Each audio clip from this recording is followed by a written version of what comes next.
are we ready to have the jury brought back? Yes, Your Honor.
Can you switch back to the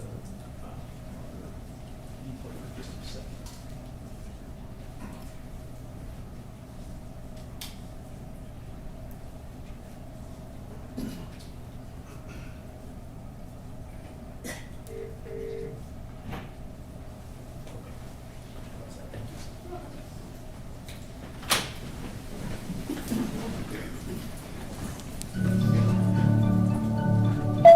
You are in the meeting now.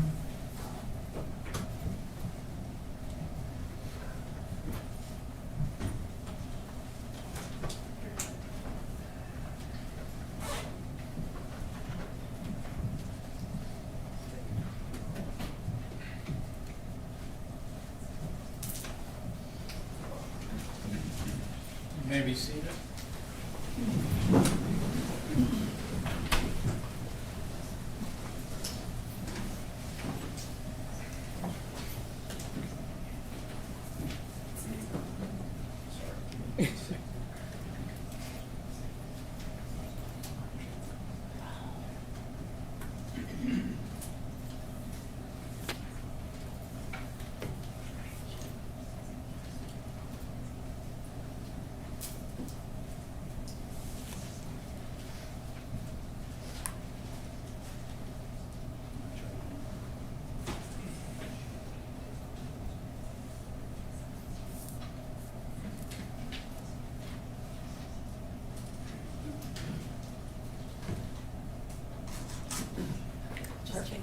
Okay, great.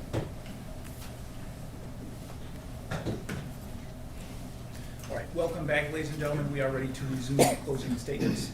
Ms. Sharia, you can proceed. Thank you, Your Honor. Good afternoon.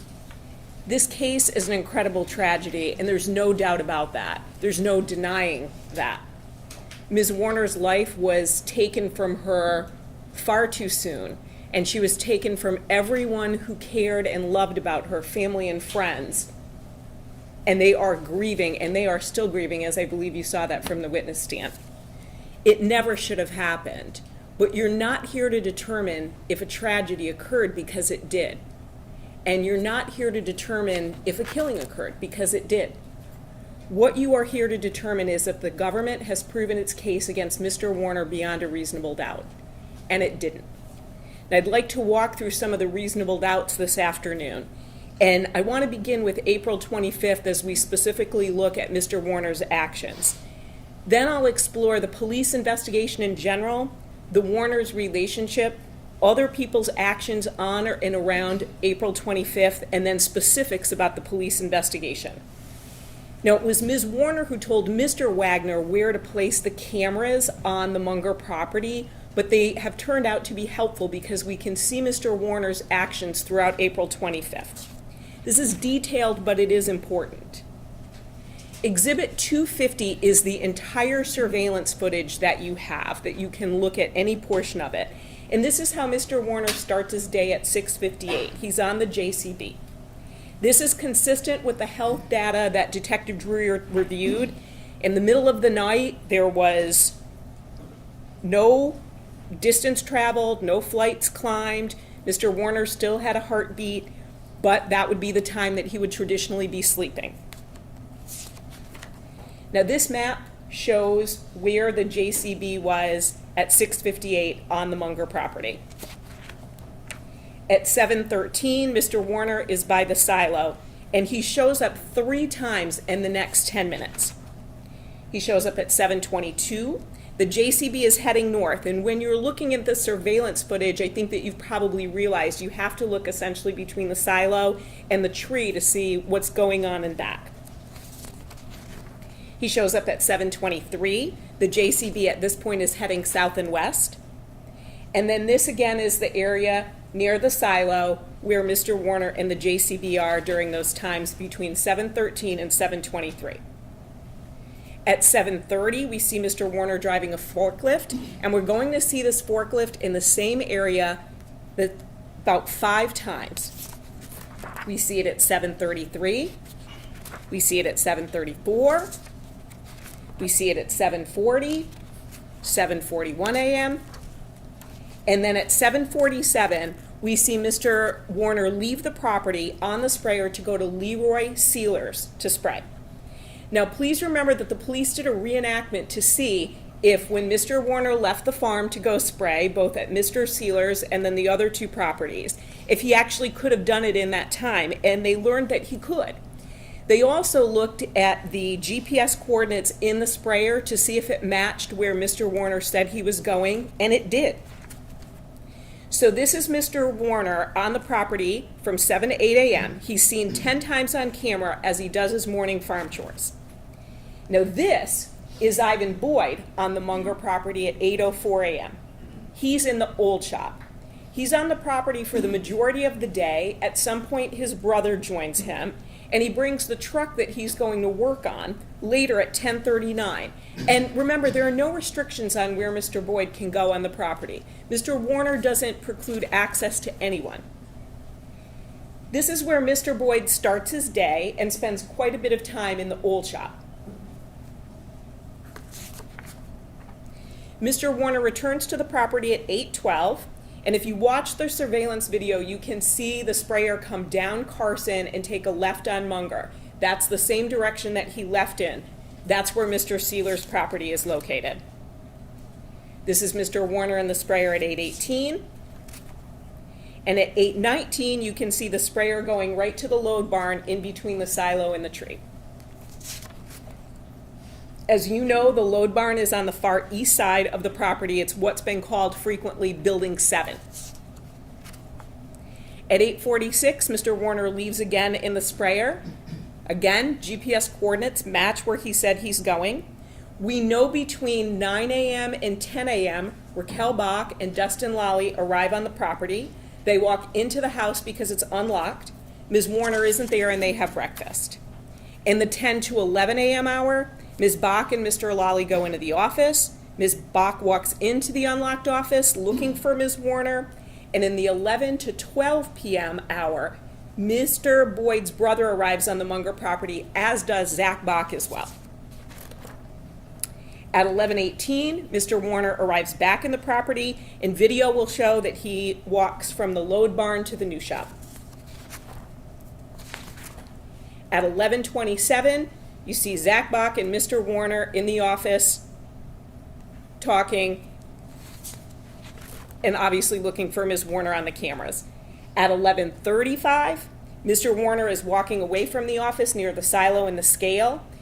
Meanwhile, in the office, Mr. Lally, Zach Bach, TJ Bach, Parker Hardy, Shelley Hardy, and Raquel Bach are already on the property.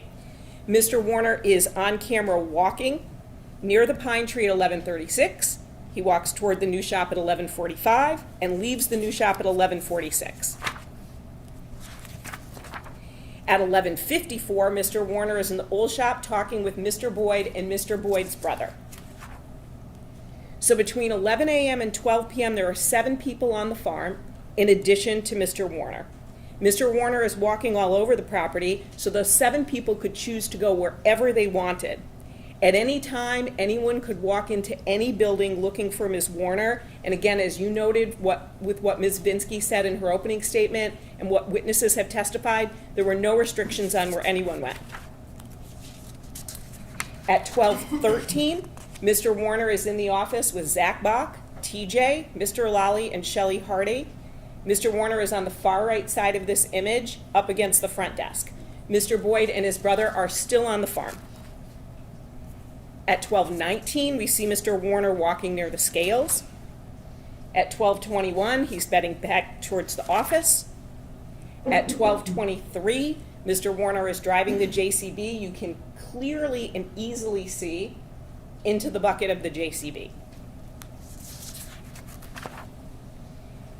Here's the JCB again at 12:38, 12:39, and this is the location on the farm map of where the JCB is primarily located during that time period. At 12:43, Mr. Warner is in the old shop. On the right, you can see one of his dogs is running around.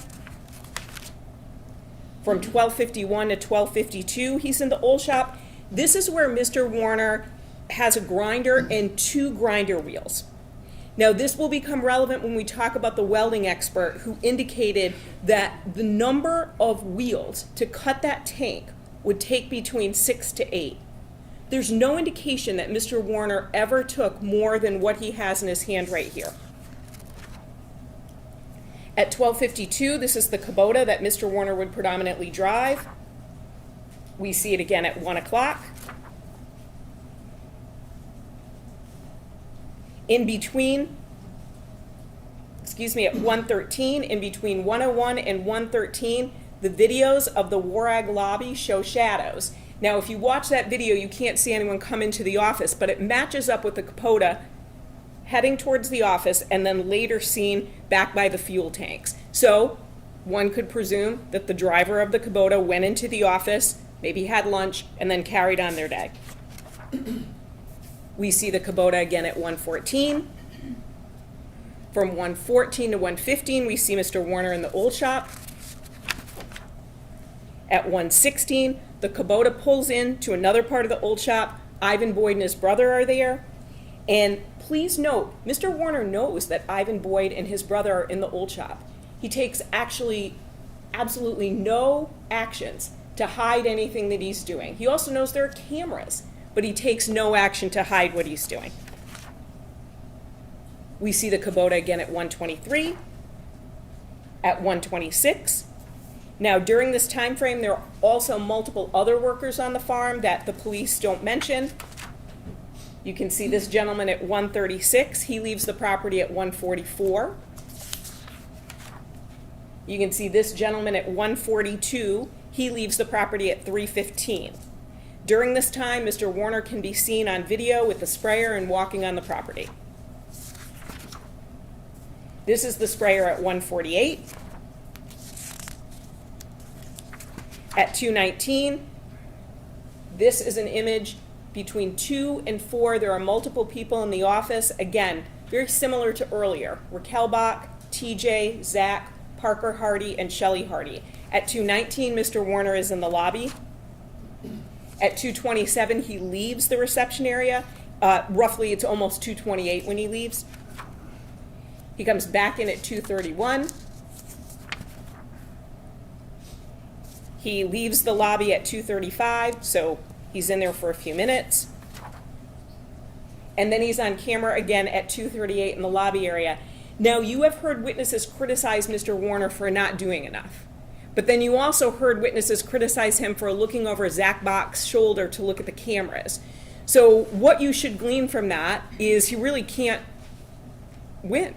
If he doesn't do enough, he's criticized. If he does too much, he's criticized. But just like every other person on video, he continues to go back to the lobby area to look at cameras and to talk about where Ms. Warner may be.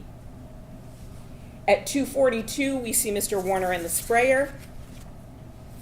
He's in the Kubota at 2:46, 2:49. And the same piece of farm equipment that you saw in 2:49, we see again at 2:50. Now, this is where it is on the farm. If you can see where the big silo is in the middle, that's where that piece of farm equipment was. We see him again at 2:51. He's back in the office at 2:55. Between 3 and 3:01, he's walking by the scales, and you can see he has papers in his hands. At 3:08, he's in the new shop looking in a box and then walking away. At 3:12, he's seen leaving the new shop. Here's the piece of equipment at 3:13. This is Mr. Warner's truck at 3:15. We see the truck again by the fuel tanks. This is Mr. Warner's Kubota at 3:17, 3:18, 3:21. At 3:22, he's back in the office. He's there until about 3:36 p.m. At 3:37, we see the piece of farm equipment again. The Kubota again at 3:41. And if you can, please look at the field in the back, because this will be important to what happens. The top part of that field is not tilled at 3:41. But at 4:06, you can see that there's movement in the field because it is being tilled. It only gets picked up because the white truck activates the motion camera. Otherwise, it never would have been picked up. Here's the video of that.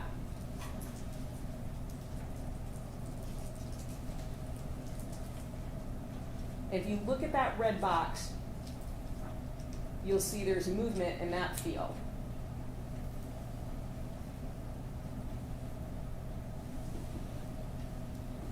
It's going from this part of the screen to that part of the screen.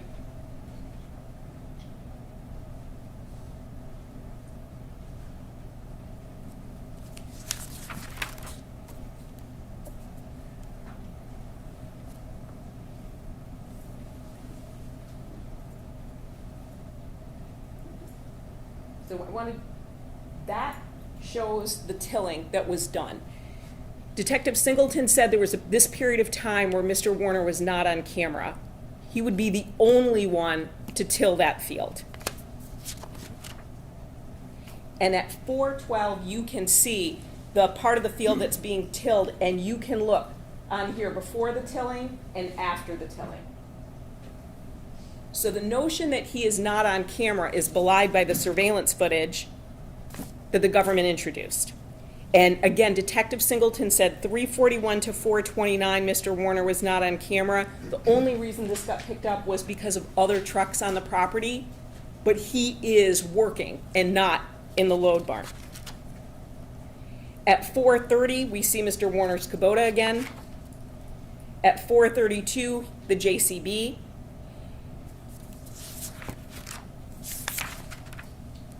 At 4:37, it's the JCB again, where the inside of the bucket is clearly visible. 4:52 to 4:53, Mr. Warner is in the old shop. The door is clearly open because you can see the light shining in. This is where Detective Singleton said he was ducking down and trying to hide. You saw the video. If he was trying to hide, he would close the door. He wouldn't leave it open. At 4:56, he leaves the old shop. He's later seen in the old shop at 5:05 and 5:06 on camera. At 6:06, in between the silo and the tree, this is the movement that the government showed you with the JCB. That's it. This is Mr. Warner's Kubota at 6:06. 6:07, you see the JCB. 6:10 and 6:12. The JCB is going to the load barn and then leaving the area of the load barn. So going in there for about 2 minutes and leaving. 6:17, the JCB is headed back to the load barn.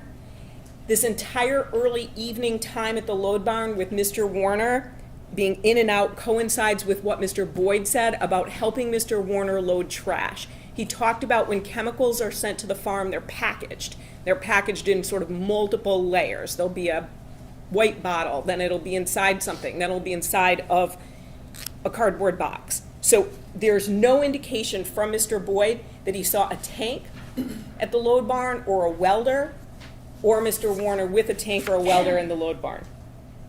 At 6:37, the JCB is moving away from the load barn. Here it is again at 6:39. Then we've got the JCB going towards the load barn and away at 6:40 and 6:41. At 6:43, Mr. Warner is in the new shop. And this is a comparison of two photos, 3:12 and 6:43. So if Mr. Warner is trying to hide what he's doing and what he's taking, he's not going to leave it out on the table. So you can see where that piece of farm equipment is, and then it's not there at 6:43, but you can see that table. The first table, there's nothing on it. The second table are items that Mr. Warner had taken. And you also heard Mr. Nayrink tell you that Mr. Warner would do small welding jobs on the farm, especially if something was broken. So if there's a piece of equipment, a tilling tool he said frequently broke down, it's a Sunday, there aren't many people there to do the welding, he wouldn't be surprised if Mr. Warner did it. And this is the end of the time period on April 25th, 2021, which is so significant. And the reason I went through all that time is because this is critical for what the government's claim is. The government wants you to believe that during this time frame, Mr. Warner killed his wife and then welded her in a body in a tank. Now, after 6:43, Mr. Warner is on the property doing more farm chores. He's collecting trash, using the Kubota, and tilling. And then again at 6:54, it's when Deputy Hall comes and talks to him. But that time frame is absolutely critical for everything that Mr. Warner would have to do to go along with the government's theory. Now, I want to walk through some of the specific reasonable doubts with you. Mr. Warner is captured on video throughout the day, morning, afternoon, and evening. As Ms. Vinsky told you in opening, the government's own timeline will fall apart upon close examination. So by 6:40 p.m., the government's speculative theory is that Mr. Warner killed Ms. Warner in the house while not leaving a single trace of physical evidence. Not a drop of blood, no bodily fluids, no signs of a struggle, absolutely nothing. And then at some point, he supposedly grabs a tarp and duct tape, but there's no camera footage of that.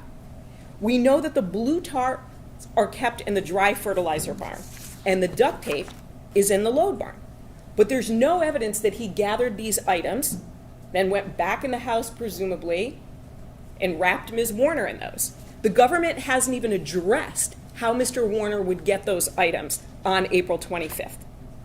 And then again, at some point, he supposedly duct tapes her body, wraps her body in a tarp, duct tapes the tarp, but again, there's no evidence of when that supposedly occurred.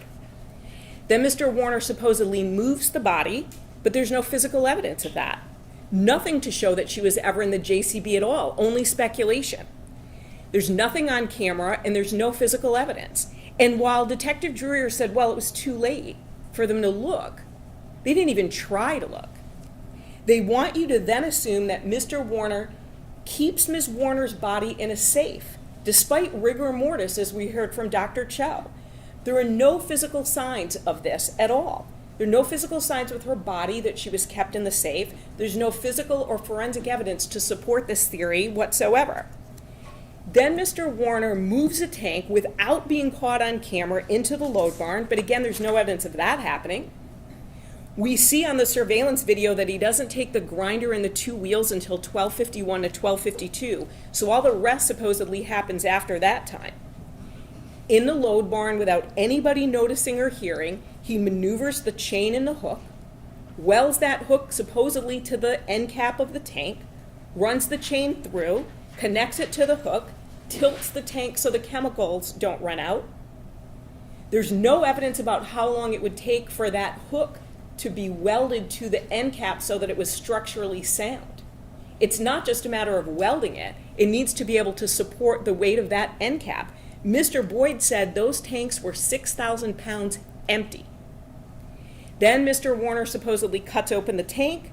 Assuming that she's in the safe, he has to go move her from the safe to the tank, lift her to get her up, then position together the end cap and the rest of the tank and weld it together.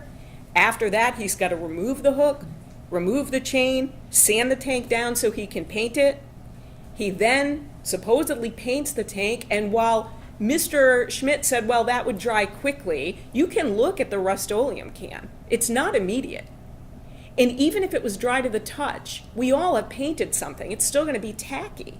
Things would still stick to it, but there's not one drop of paint in the load barn, not one drop of paint that was found on the chain or the hook, not a paintbrush, not the farm equipment, no debris on the tank, so if it gets moved out to the back, no dirt, no grass, the wind is blowing things, nothing is on it. There's no evidence whatsoever to support the theory. So while the government has shown you videos of Mr. Warner doing his chores and moving about the farm, they have shown you no evidence to support their theory of what actually happened. Assumptions are not evidence.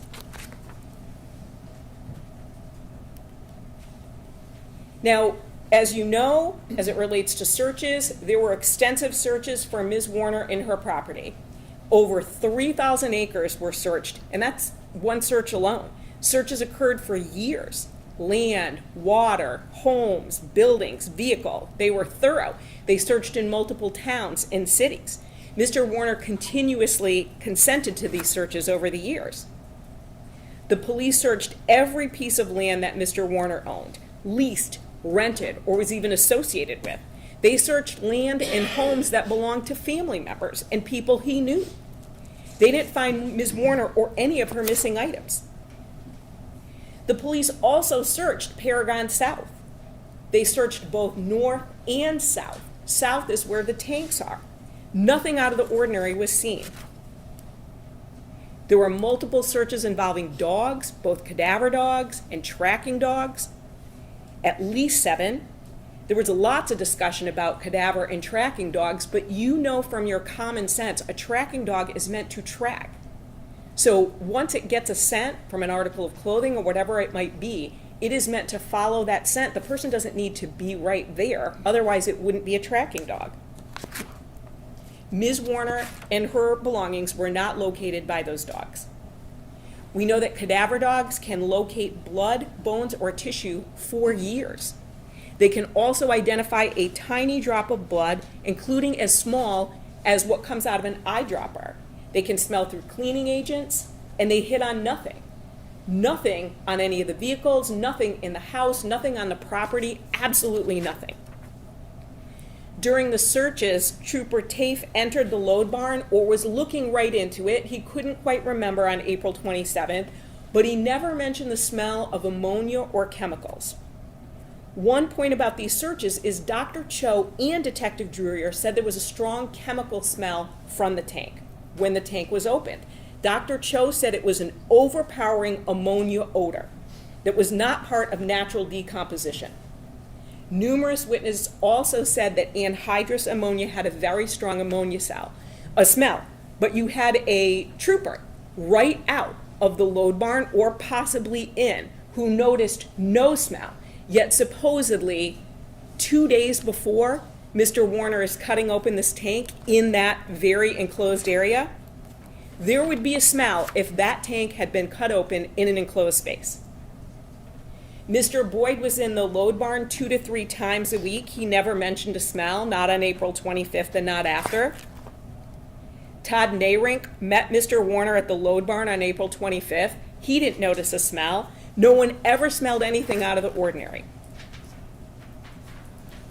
Now, there was made, I think in the closing, they showed a snip of Mr. Warner talking about dogs in the load barn.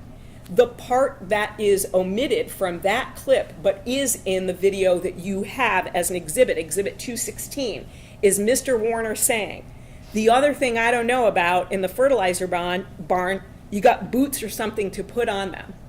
He's not telling them that they can't go in. He's pointing out there are chemicals on the floor, so if the dogs go in, he didn't want it to get through their paws. If he's trying to prevent them from going into the load barn, he's not going to give them a solution as to how they can actually take the dogs in by putting boots on their feet. Numerous items of Ms. Warner's were missing and are still missing. Her phone, wallet, passport, driver's license, a purse, and go bag with items such as cosmetics and hair care items. These items, as you know, were never found despite numerous searches with ground-penetrating radar and metal detectors, things that would look for changes in temperature or excavation. In one multi-day, large-scale search alone, there were 130 police officers. There is not even a theory that has been presented to you about where these items are. Now, Mr. Warner also had said a curling iron was missing, but then the police found it had fallen on the floor in between a cabinet. If Mr. Warner had been the one to take these items, he would know that a curling iron wasn't taken. He wouldn't say a curling iron was missing when it's actually still in the house. He was trying to guess based on what wasn't on the bathroom shelf. This is further evidence that he didn't take and conceal these items. Mr. Warner spoke to the police numerous times, frequently without a lawyer present. The only time we saw a lawyer was the December 2022 interview with Detectives Druyer and Singleton, where his lawyer was there. He had the legal right to refuse, but he didn't. He frequently spoke to them, again, without a lawyer present. And if you listen to those videos, you do hear him coughing. And what did we hear from his ex-wife? He's had that cough since they were married. It annoyed her then, it's continued on. That's not from recent exposure to anhydrous ammonia.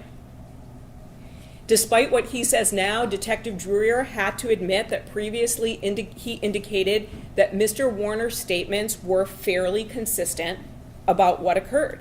And of course, details would change. You're being asked the same questions over and over again.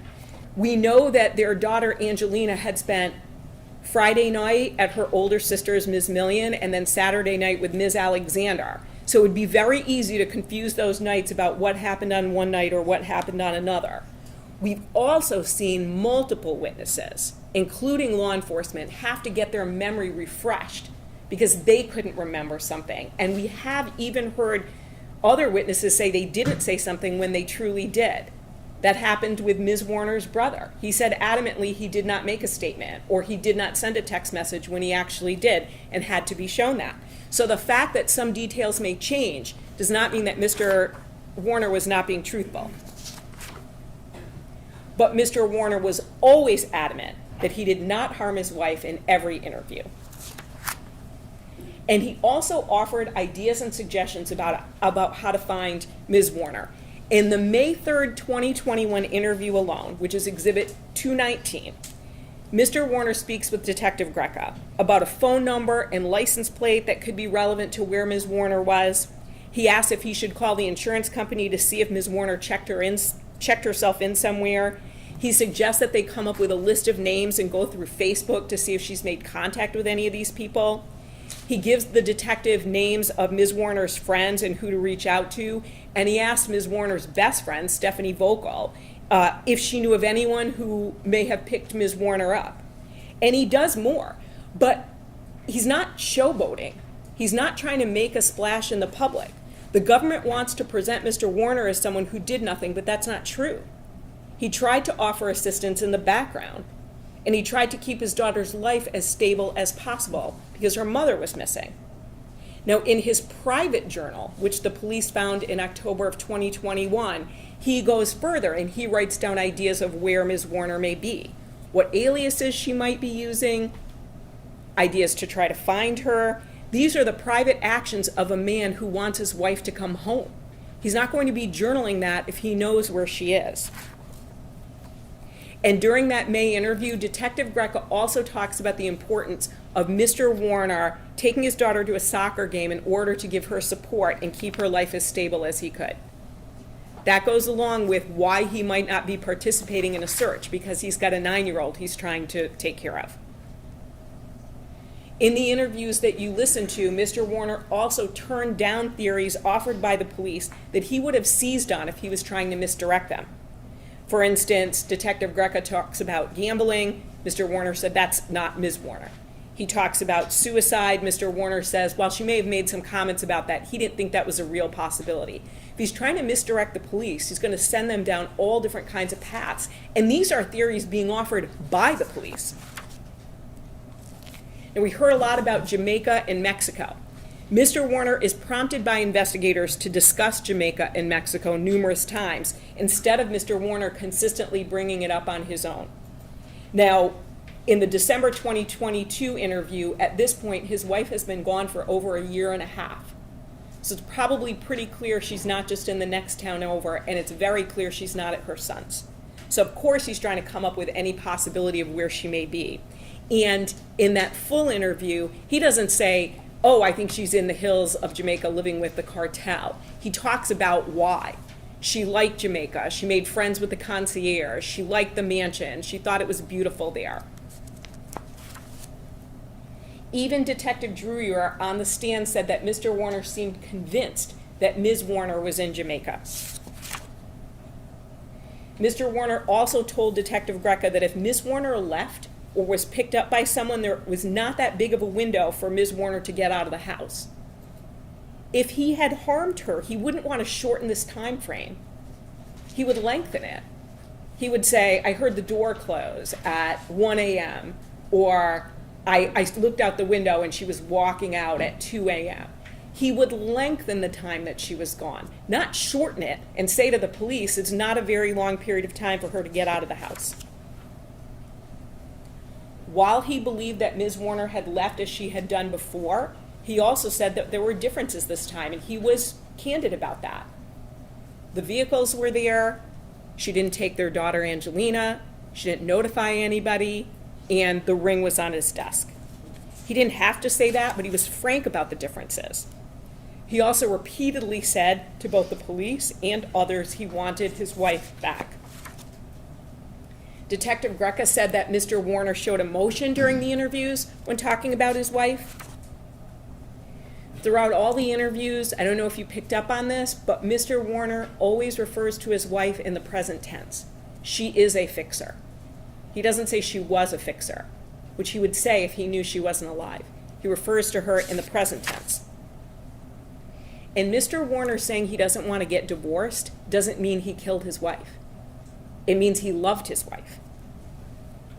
They had been seeing a counselor, Craig, as you saw from the text message exchange and Detective Drewer said, which shows his willingness to work on issues with the marriage. And he was frank about the fact that they fought. Tensions could run high. He told the police that. He also wrote about this in his private journal. If the inference is, oh, well, this is staged, what he's writing about, why wouldn't he turn it over to the police? Why wouldn't he say, hey, I've been keeping a journal?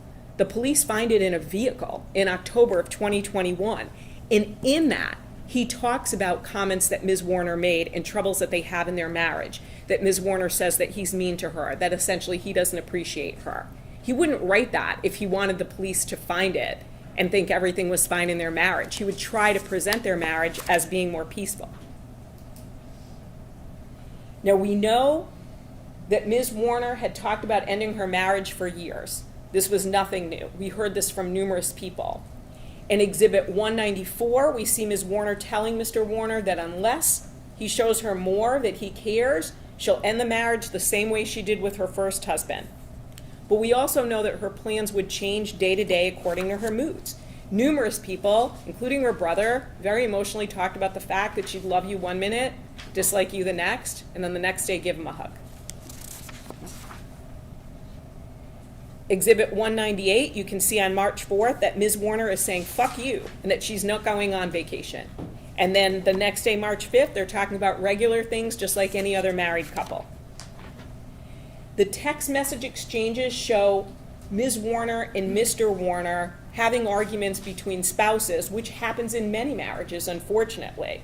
But it also shows her expressing herself freely to Mr. Warner, which we heard she did to him and others. She would express her feelings. She wouldn't hold back, even if that meant raising her voice to Mr. Warner and to others. Numerous people testified that Mr. Warner is not an emotional person. He's laid back and easygoing. Ms. Millian said that Mr. Warner's response to Ms. Warner when she said she wanted to sell everything and be done on April 25th was, okay, whatever, Dee, because he had heard similar comments before. Despite the fact that Ms. Warner would regularly say she wanted to end her marriage, she asked Ms. Volkel to book vacations for her and Mr. Warner, 2 in 2021 and 4 in 2022.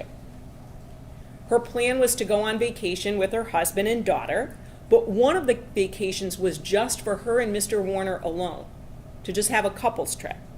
This shows again that her mood would change. She would be angry at him, but she would also want to spend alone time with him. Mr. Warner would regularly rub Ms. Warner's shoulders or back at work. He often did so in the office. Despite how Ms. Vocal attempted to portray their relationship, she had already told the police that and had to admit that on the stand. Now, we know that the Warners had a mutual mistrust of each other. That's clear from what was presented at trial. Ms. Wolf said that Ms. Warner would drive to the farm fields to see if Mr. Warner was where he said he would be. She said that the two of them would snoop on each other, including Ms. Warner taking a phone that belonged to Mr. Warner and giving that to Ms. Wolf to hide. Mr. Lally said that Ms. Warner would speak in quiet and hushed tones to himself and to her daughter when Mr. Warner was in the house to intentionally exclude him from conversations.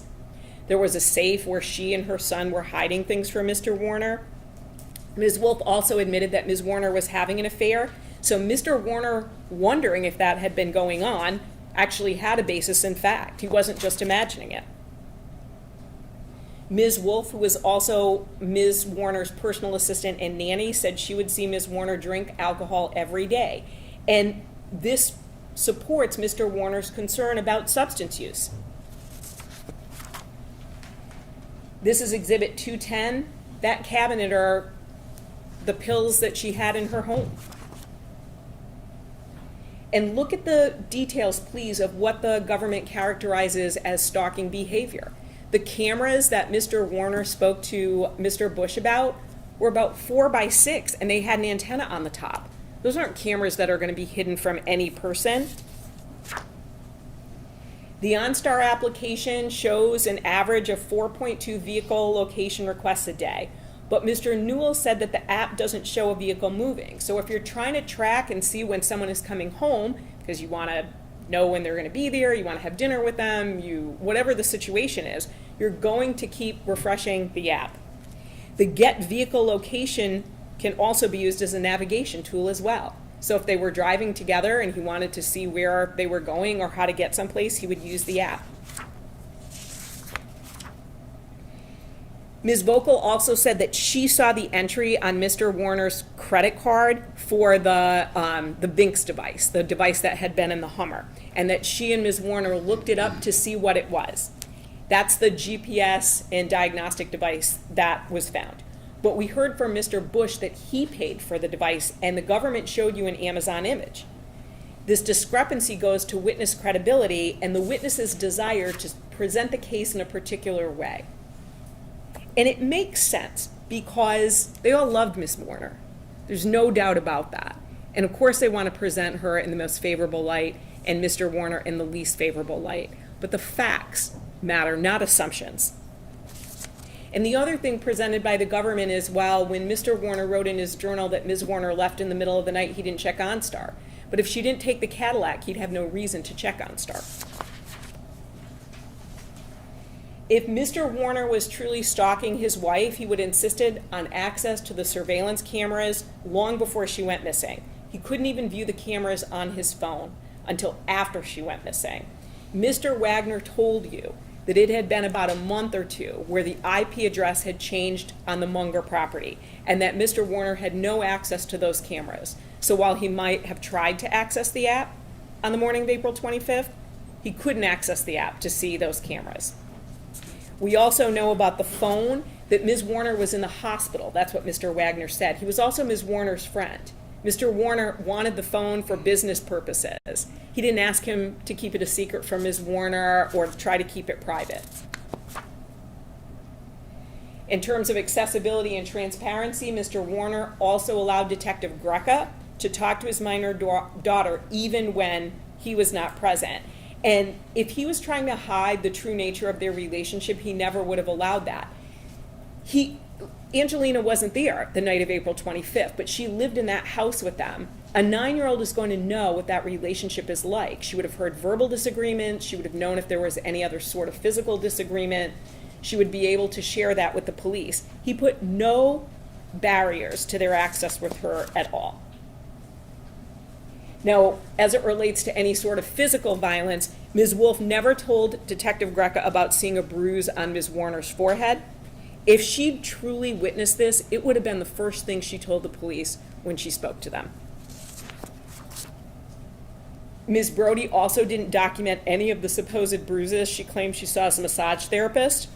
She had twice testified under oath, and at neither of those court appearances did she ever say anything about a handprint on an arm.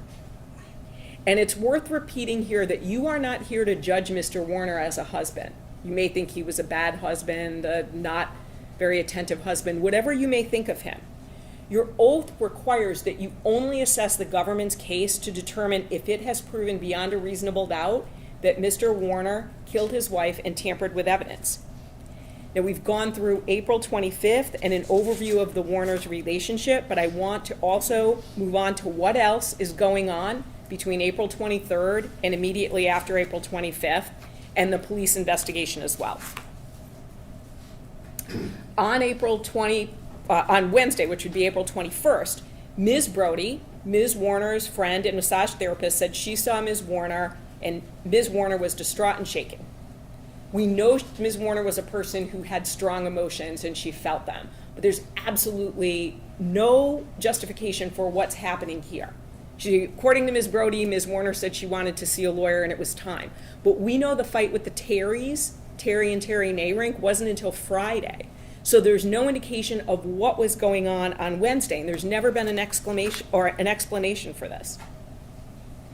Again, on that Friday, April 23rd, Ms. Warner had a verbal disagreement with Todd Nayrink, who testified.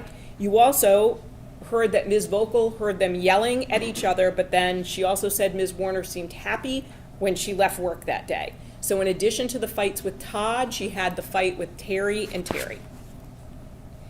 Mr. Nayrink, Todd Nayrink, said that on Friday, Ms. Warner was not dressed as she normally would. She was in sweatpants. Mr. Hawkins, who worked on the farm for the Warners, spoke with Ms. Warner at about 6:30 p.m. on Friday, and he said she sounded normal. Ms. Alexander saw Ms. Warner at 7:42 p.m. when she went to pick up Angelina. She said that Ms. Warner kept putting her hands up to her head, and she was talking about a fight she had with Terry and Terry Nayrink. Earlier, Ms. Warner had said that she had a migraine, so that would be consistent with her having a migraine, and we know she was being treated for migraines. Later that night, Raquel Bach claims that she drove by at 10:30 p.m. and saw all the lights on. But closer to 11 o'clock, Dustin Lally drives by. He said Ms. Bach had left well before him, and on cross-examination, the only light that he had said was on was one light. He didn't remember anything unusual about the house, which matches with what Todd Nayrink said when he arrived on the property in the 3 a.m. hour. There was only the light on over the kitchen above the sink. Now, on April 25th, 2021, the OnStar report shows that Mr. Warner's phone app accesses My Cadillac to get vehicle data and then supposedly hits unlock the doors at 7:08 a.m. Get vehicle data is to check on things like oil, tire pressure, fluids in the car. The government's theory is that Mr. Warner had killed his wife by this time, but then he decides to check on how the fluids are in the car or the tire pressure. It makes no sense. And this is part of what Ms. Vinsky also said to you in opening statement. The government dismisses and ignores facts that conflict with the narrative that they are trying to present. Mr. Warner uses Find My iPhone at 8:48, 10:28, and 2:30, and he would not need to do this if he knew where the phone was. And if the government's theory is that, oh, he was trying to see if you could find it, well, he would have checked it at 8:48, can't find it, checked it again at 10:28. He wouldn't need to keep doing that. He would know at 8:48 the phone can't be found. He did it because he was trying to see where Ms. Warner was. And while at 8:48 he would not have known that Ms. Warner was missing, it's not unusual for a spouse to check Find My iPhone to see if your spouse is up, or are they at the office, or are they at the grocery store. And while the Milestone app, again, was accessed at 8:49 and 9:04, we know from Mr. Wagner, Mr. Warner couldn't see anything on the cameras. Now, Mr. Lally said that when they went over to the Munger property, it was the same as what they had done pretty much on every Sunday. They would go over and have breakfast. Mr. Warner knew this, but he took no actions to restrict their movements that day. In fact, he wasn't even on the property.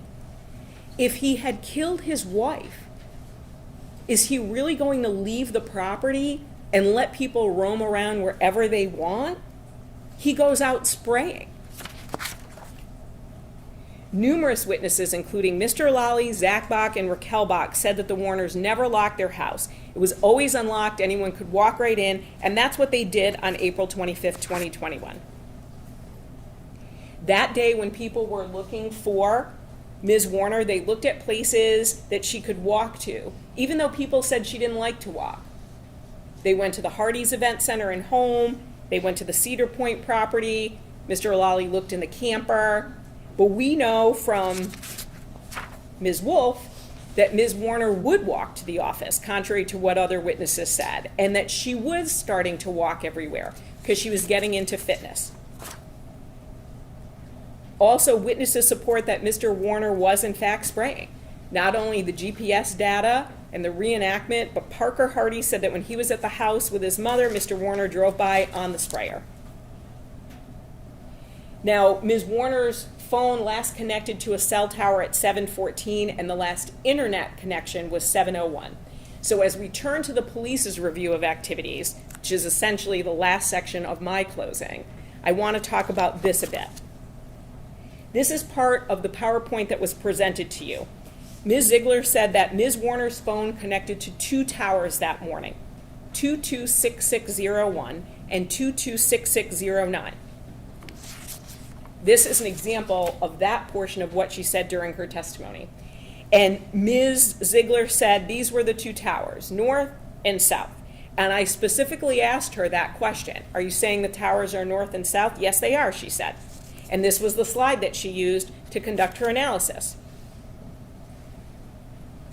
You'll have this as an exhibit, so it might be hard for you to see. But the north tower is not 22601. It is 226543. 22601 is to the east in Tecumseh. So the analysis about the phone's location is flawed because the two towers that should have been used would have been the south tower and the east tower. But Ms. Ziegler used the south tower and the north tower.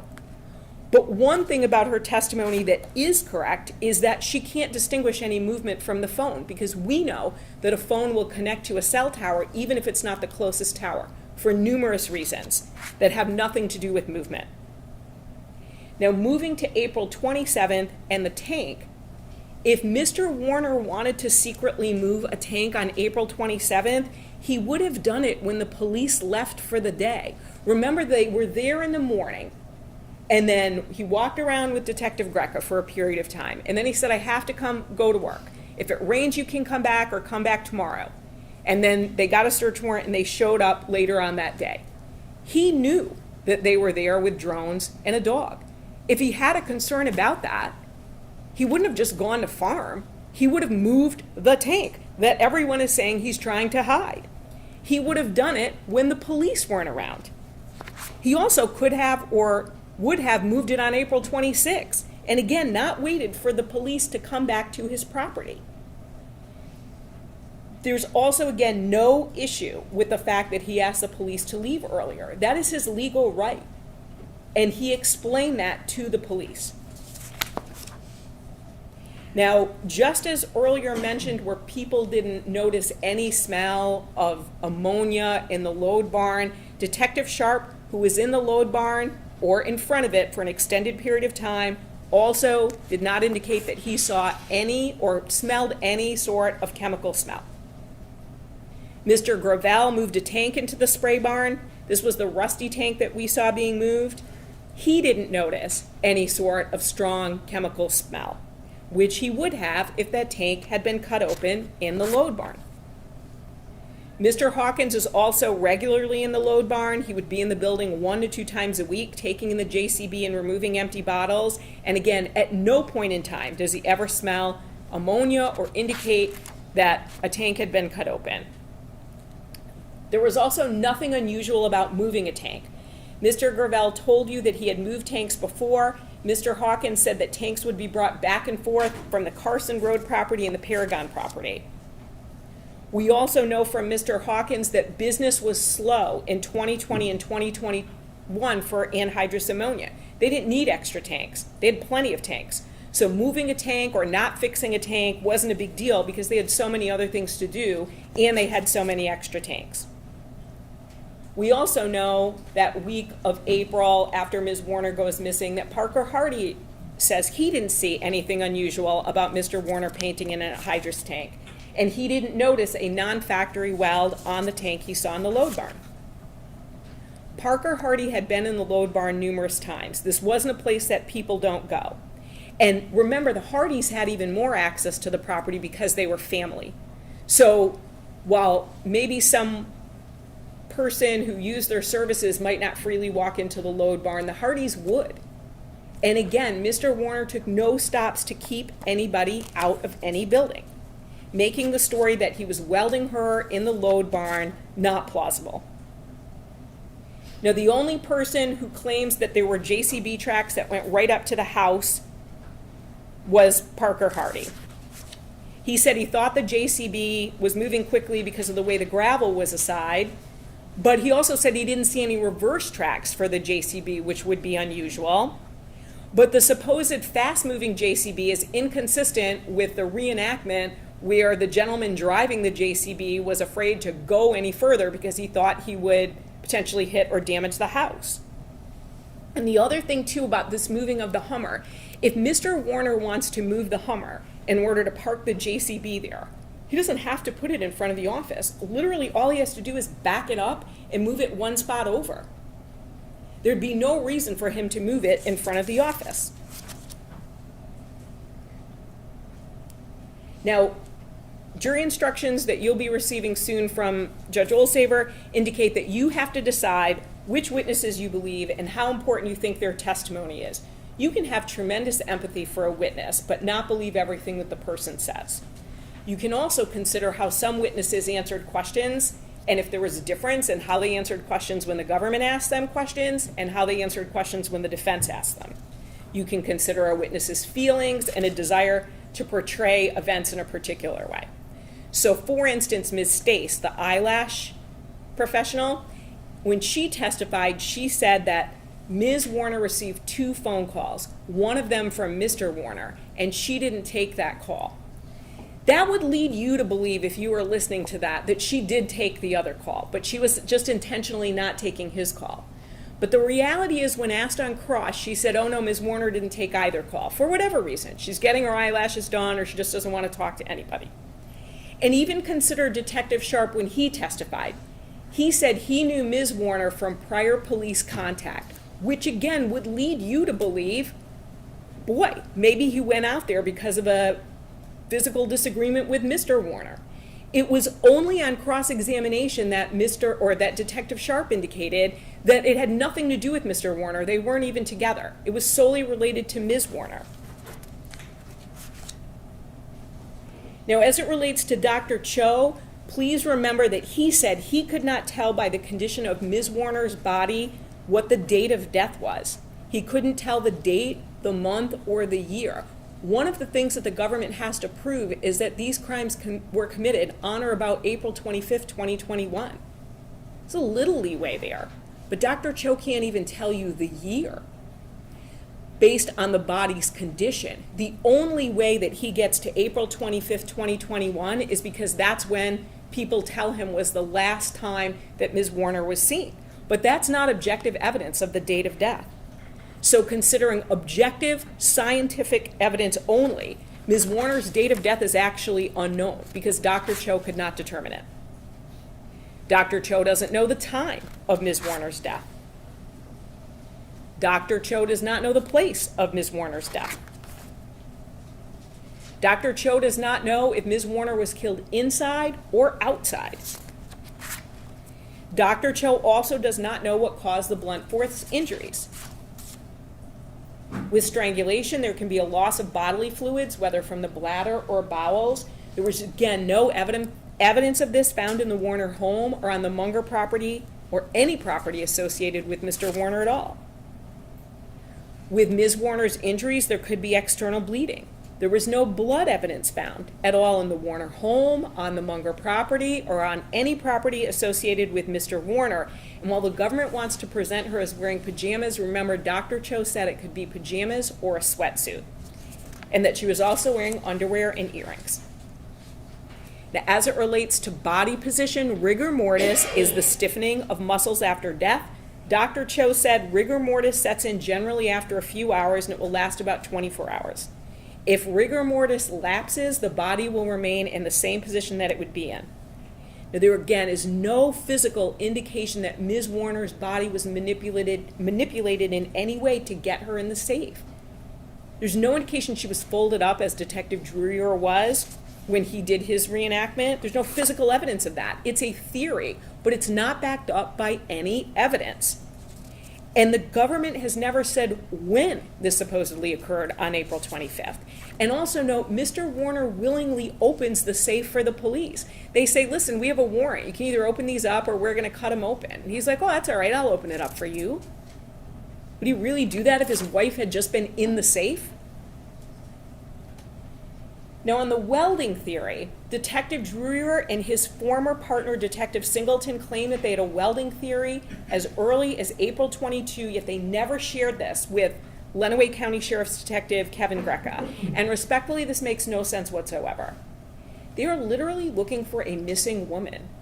She has children and a family who want her to come home. They've got this theory, but, well, they don't want to step on any toes. It would be awkward. It would be impolite.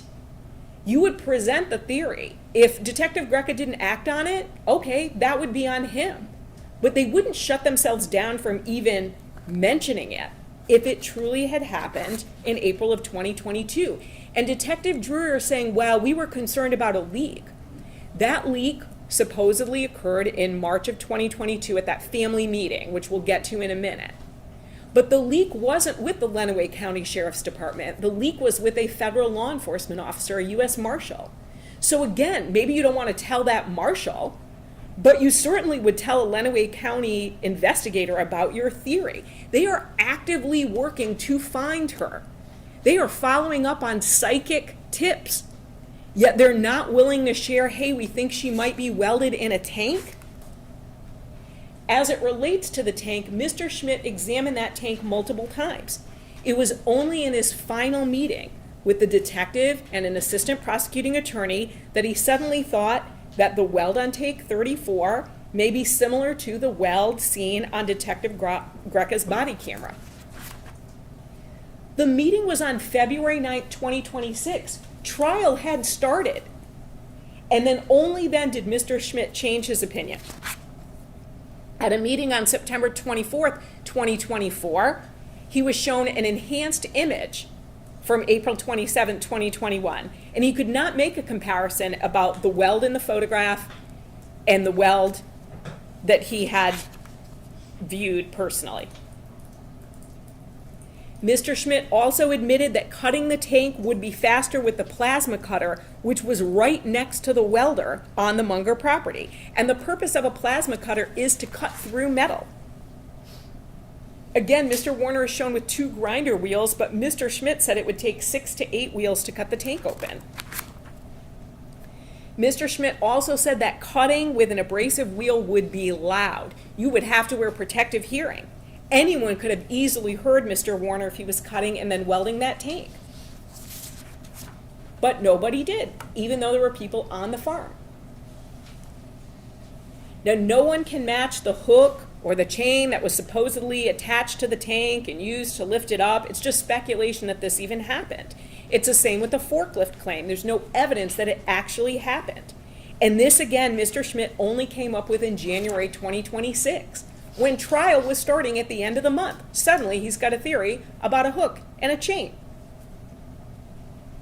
It's the same with the welding machine. Mr. Schmidt can't say that that welding machine was used to make that weld, and he can't match a weld to a particular person. He also can't say how many machines exist that you could do that with, that would fit the parameters. Mr. Schmidt also didn't use a student to come up with his time estimates. And that's what he should have done. He has over 20 years of experience as a welder. He is an instructor on welding. Of course, he would be able to go significantly faster than a regular person. But even with what he said, the welding timeline doesn't fit with Mr. Warner's actions on April 25th. The tank circumference is 128 inches, and that steel is thick. Even if we use Mr. Schmidt's calculations, he said to cut the cap off, it would be about 2.5 inches per minute. This is, for him, 51.2 minutes with the grinder. And then high spots would need to be ground down. That's about 5 minutes. The hook would need to be welded on. Again, no time was given for how long it would take for that to be structurally sound to support that end cap of that 6,000-pound tank. Then the chain would need to be looped through the forklift. The two pieces need to be lined up and matched once it's time to weld. The weld itself time, 22 to 35.5 minutes with additional time for 11 stops and starts and moving up and down a ladder on the floor to get underneath the tank. Mr. Warner isn't in the load barn for that length of time to get all of this done. Maybe Mr. Schmidt can do it, but he couldn't. And then painting. And then the government wants you to believe that after killing his wife and concealing her body and doing all this, he's just out and about doing his farm chores as if nothing is going on and then just taking a break to go and conceal evidence. We also know that chemicals on the farm also cause burns on the skin. Mr. Hawkins told you that, as well as Mr. Boyd, who actually has had that happen. He said chemical burns can cause your arm to be red and very itchy.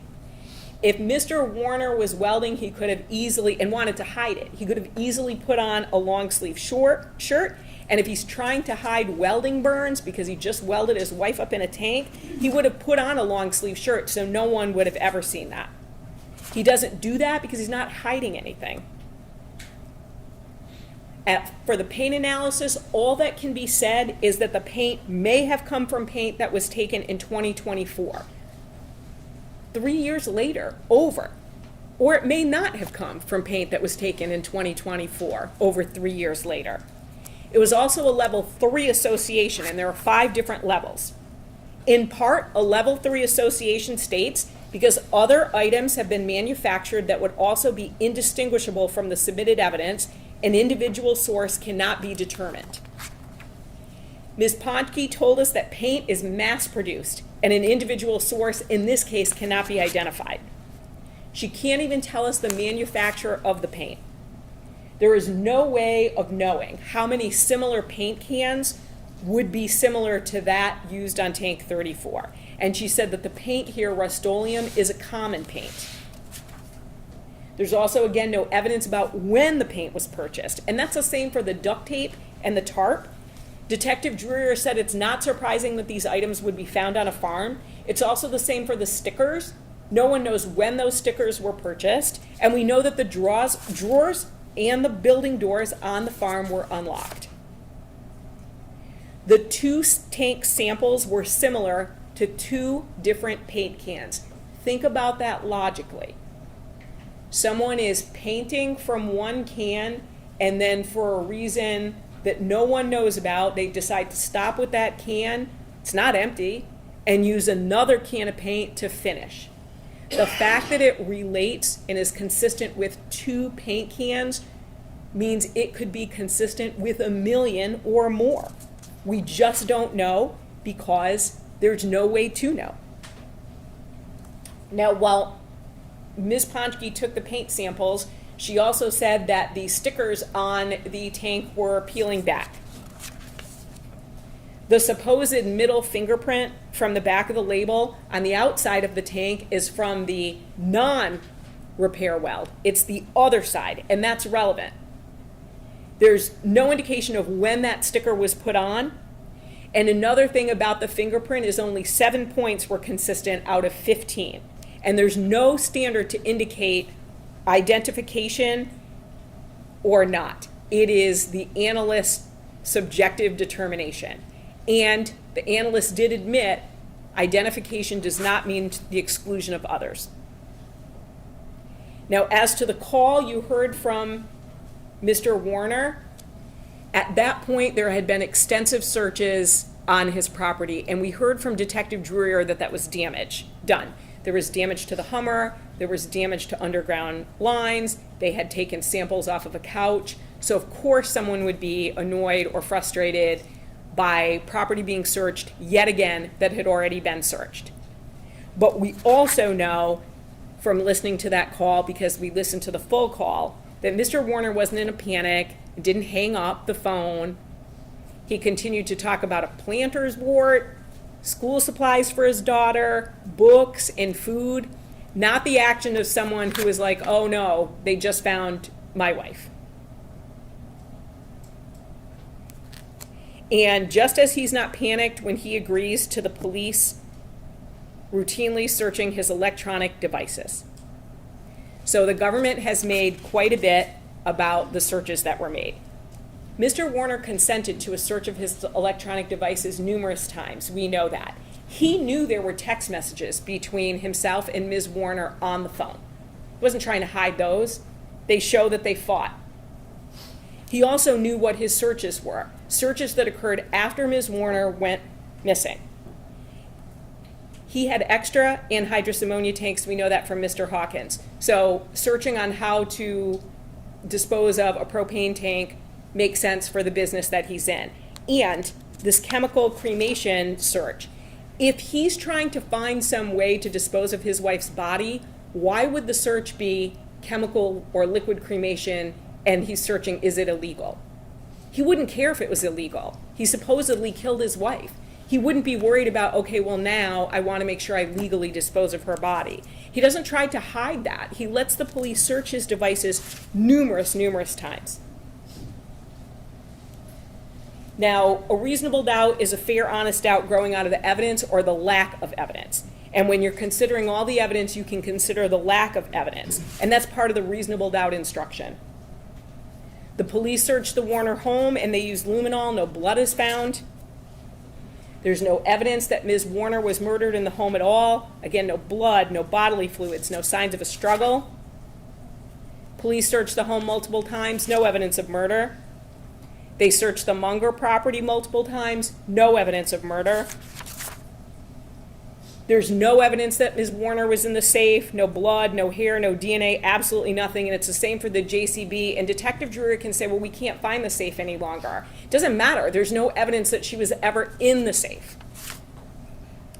The police took Ms. Warner's fingernail clippings, but no one bothered to check to see if there was DNA found under her fingernails. There's no physical evidence linking Mr. Warner to Ms. Warner's body or her death. And again, it's the same for the duct tape, the tarp, and the inside and outside of the tank. The outside of that tank was powdered for fingerprints. His fingerprints weren't on that. There also is no physical evidence linking Mr. Warner to this murder in any fashion.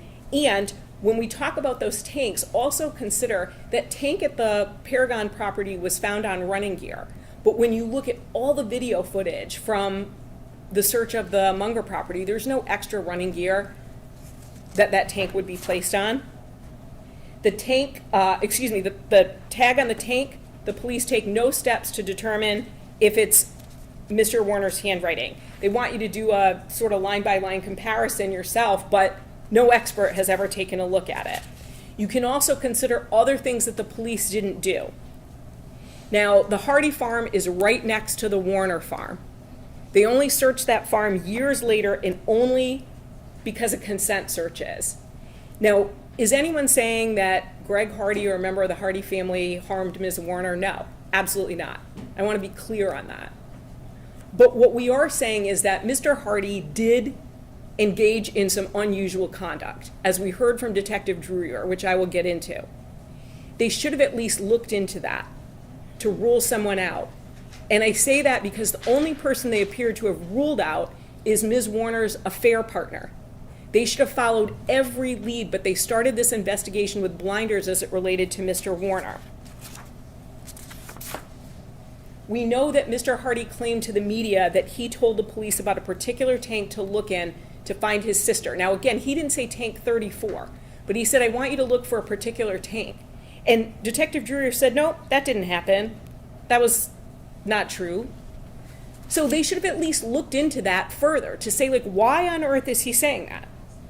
He said he was getting insider information from a federal law enforcement officer. He and his private investigator who he was working with, Billy Little, and a podcaster called Detective Drewer and Detective Greca out of a family meeting. And what's the reason for that?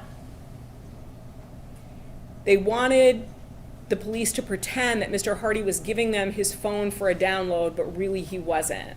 So he wanted this like false narrative of that he was engaging in this. But Detective Greca and Detective Drewer refused to go along with that lie. He also revoked consent to listen to interviews that had been conducted. And he expressed concern about liability if there isn't a conviction against Mr. Warner. Now again, they should follow every lead to rule people out. It doesn't mean that anybody was involved. So it doesn't mean that the affair partner was involved, Mr. Hardy was involved, another third party. Doesn't mean that Terry Nayrink, Todd Nayrink, none of that, right? But those are individuals who should have at least been looked at thoroughly, because when people are engaging in suspicious behavior, you should look into them to do a thorough investigation. Finally, this is the burden of proof chart that visualizes essentially how high that beyond a reasonable doubt burden is. It's not whether you think someone is probably guilty, likely guilty, there's clear and convincing evidence of guilt. That's not the standard. It is whether the government has proven the case beyond a reasonable doubt. And I've shown you multiple reasonable doubts this afternoon, and you likely have more that you will come up with as you deliberate. But the power of the government to prosecute someone should never be fueled by assumptions and speculation and innuendo. It should only be fueled by facts. Otherwise, devastating results can occur. Assumptions blind people to facts, and they blind investigators to follow leads that they may not think might bear fruit, but they certainly should look into. Despite the lack of objective, scientific, and forensic evidence, Mr. Warner sits here charged with multiple serious felonies. Now, I don't believe that Mr. Warner should be, we're presenting to you that Mr. Warner should be convicted of any felony. But if you consider premeditation, it does not exist here. Because if he had premeditated this killing, he would have had the items that he needed already. He would have had the welding. He would have had the tank. He would have had the wheels. He wouldn't be gathering those on April 25th. So their theory is that he's gathering these after the murder, which guts the premeditation element. Because the government has not proven their case beyond a reasonable doubt, we ask that you follow your oath and find Mr. Warner not guilty on all counts. Thank you.